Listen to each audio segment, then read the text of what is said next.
আগামী ৭ই জুন রাজধানীর হাতিরঝিলে অনুষ্ঠিত হবে জয় বাংলা ম্যারাথন ২০২৪। সকালে ডিএমপির মিডিয়া সেন্টারে সংবাদ সম্মেলনে এই ঘোষণা দেয় বাংলাদেশ পুলিশ অ্যাথলেটিক্স ও সাইক্লিং ক্লাব।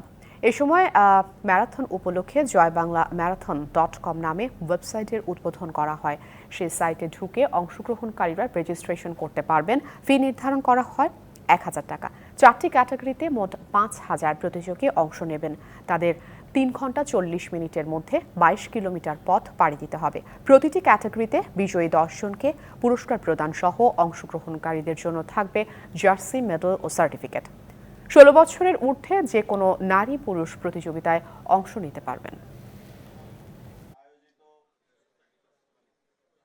১৬ থেকে ৫০, ৫০ থেকে তদূর্ধ্ব, ১৬ থেকে ৫০, ৫০ থেকে তদূর্ধ্ব। আমরা প্রতি ক্যাটাগরিতে যে প্রথম পুরস্কার, ৪টা প্রথম পুরস্কার, আমরা পুরস্কার ভ্যালু নির্ধারণ করেছি ১ লক্ষ টাকা। ১, ২, ৩ ঢাকায় জমি জিতে নিন ১০০% ক্যাশব্যাক সহ ২০ কোটি টাকার পুরস্কার।